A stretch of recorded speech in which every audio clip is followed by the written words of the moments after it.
Hello, and welcome to another episode of Untraditionally Traditional, a podcast with me, Brittany Duncan, a millennial homemaker. Join me each week as I share all the things I've learned that make keeping your home, garden, and life running smoothly, all while working. If you are enjoying the podcast, please be sure to subscribe in your favorite podcasting app so you get the episodes downloaded straight to you every Monday. Now, on to today's episode. Hello, and welcome back to another episode of Untraditionally Traditional, a millennial homemaker. This is your host, Brittany Duncan, and for those that are new to the show, welcome. A little bit about me. I'm sure like many of you, am an old soul. I look to simpler times with doe-eyed bliss. I swear I was born in the wrong century. I'm sure of it. And, I say that, but if I were not in the here and now, I wouldn't be able to share my thoughts with all of you on the podcast. So I guess cheers to modern technology. Well, some of it. Before I get into today's episode, let me share 3 things that I'm loving this week. 1, houseplants. I decided that this was the year I was going to expand my houseplant collection. My mom has the greatest collection of houseplants, like probably over 100. Honestly, that's conservative. She's probably closer to 150 and just has this amazing green thumb. And growing up, I had a cactus. It thrived, but required very little care. And honestly, I was always intimidated by houseplants, and my green thumb seemed to only activate in my outdoor gardens. Well, not anymore. I've decided that I'm going to change that. So when I took down our Christmas decorations, I was missing a lot of the greenery, and my favorite garden center here in Boise, Edwards Greenhouse, was having a great sale, 40% off. And so I took that as a sign that I needed to go and pick up some new friends for our house. I had a lot of pots that I've collected for really reasonable prices from thrift stores, and it just felt like it was the right time to get into it. So I'm loving it. Our home seems so fresh and alive now. Fingers crossed, pray for me that I can keep these things alive. 2 is the Sniff Winter Wander candle by Half Baked Harvest. This was a Christmas goodie from my parents, and it smells so good. It's the prettiest,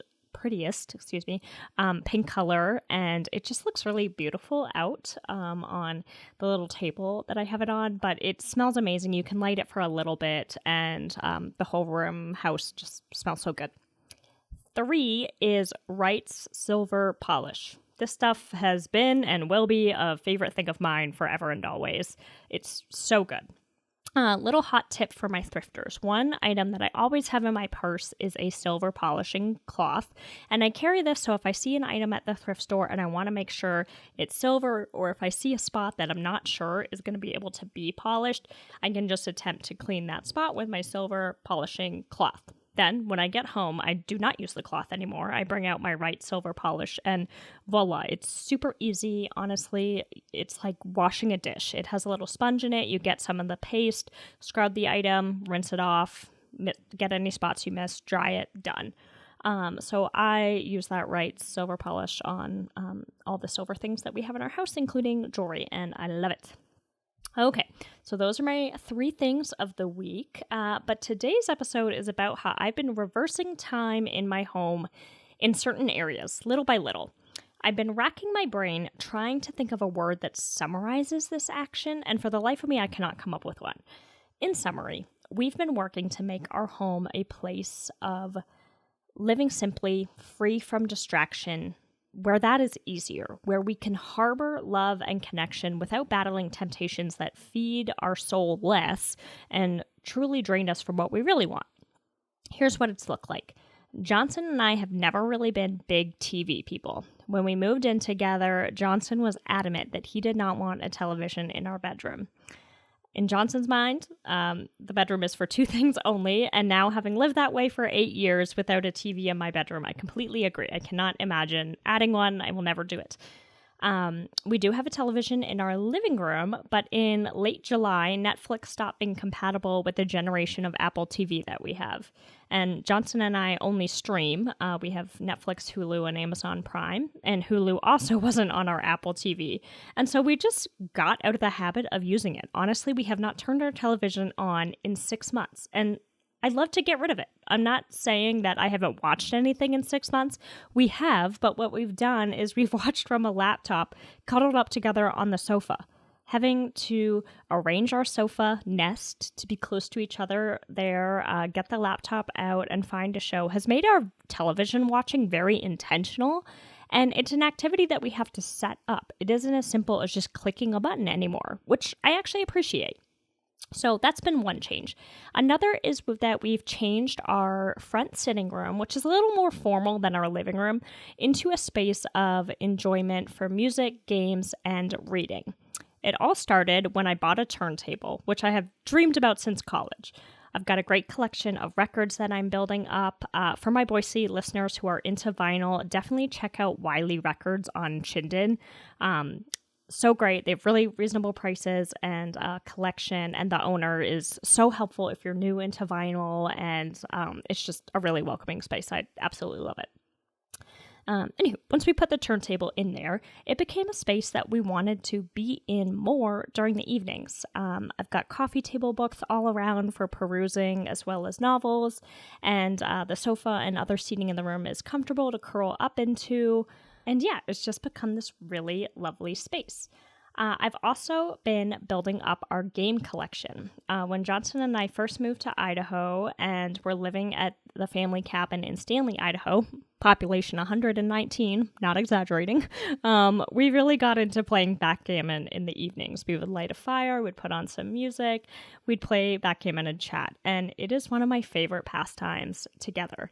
And, we just realized that these kinds of evenings don't need to be limited to magical mountain cabins or vacation evenings. You can create atmospheres you loved from vacation in your home. Okay, so think about what you love when you are away and try to replicate it. A lot of times what we love is the peace and quiet or connection with loved ones. So that's what this episode is all about, is fostering that in your home. Whenever I'm at a thrift store now and I see a good game, I grab it. Puzzles are another great addition to your home. There's something about working on a puzzle that is so peaceful and simple. It isn't fancy, but it's wonderful. It can also be done alone, which is nice. It's really important to have activities of enjoyment in your home that you can do with your spouse, but it's also important to have those activities that you can do independently as well. Joy should not be limited to when you're alone or when you're with loved ones. What I think is that, we all should be able to take time by ourselves to do something we enjoy that isn't just immediately jumping to turning on the television. That's an easy distraction, but I think there are better or different ways out there. In the evenings, when I have been alone, I've also been painting, and I've always loved watercolor painting since college is when I first started, but it's felt great to be doing it consistently. I painted the biggest piece I've ever done recently, and that's because I made a physical space to do it. I also made time to work on it several evenings back to back. And when I paint, I often listen to music, but while I'm hating on Netflix, I also figured out that I can watch dubbed movies on Netflix because I'm not really watching them, so the dubbing doesn't bother me. Dubbing, for those of you that don't know, is when typically the movie has been produced in another language and then they voice over it in English, and so the mouth movement do not align with the voice, the actual sound. And so it drives me crazy watching it. I don't know, my brain can't handle it. But when I'm painting, it's like I only glance up every minute or so. And so you get an idea of what the characters look like in the scenery, but you're really more listening to it than anything. So another little hot take if you're working on some kind of craft that takes a lot of your visual attention and like to watch something while you are doing that, you can finally watch those dub movies that you've otherwise turned off. The reason I want to talk about this today is that it's so easy to get on autopilot in life. And we want to zone out and escape the stress and burnout that comes with our jobs and life and errands and all the things that we normally do. But how often, when we get some free time, do we pull out our phones and scroll on Instagram or wait for our spouse to get home just to queue up Netflix and sit together in silence, glued to the narrative of someone else's life? That's really what it is, right? It's the narrative of someone else's life. It can be inspiring. I like social media for a lot of things. It inspires me, but I think it's important to take those narratives that you are watching and put them into your own life. You know, technology has so many positives. My job revolves around it, but there's a time and a place. And so I encourage you to make your home a place of connection, true connection with those that you share a space with, and work on your narrative. Make it a place of appreciation for art and music and literature, a place of creativity where you let yourself go and have fun. Remember craft time when you were little? It was the best, right? You were given a set of fresh markers and a blank piece of paper, and our little hearts fluttered with possibility. Now, let's turn our adult brain off for a bit and paint, draw, sew, carve, write for you and no one else. You don't have to hang your creations on the wall, but do create. What we read and listen to and create with our own hands and who we spend time with is what separates us from one another. The things that bring you joy are what make you uniquely you. It's what sets our, quote, narratives apart from one another. So if our free time is only spent watching a series on Netflix, guess what? We become the same as the other 1 million people who have also watched these series. Guess what? You're 1 in over 8 billion. So make your home serve your uniqueness. Until next week, happy homemaking, everybody. Thank you for listening to this episode of Untraditionally Traditional. If you enjoyed the podcast, please share it with those special people who would love it too, and write a review. For more tips and photos of my home and garden, follow Untraditionally Traditional Pod on Instagram. Until next week, let's continue to make our homes places of joy and service to ourselves and those we share them with.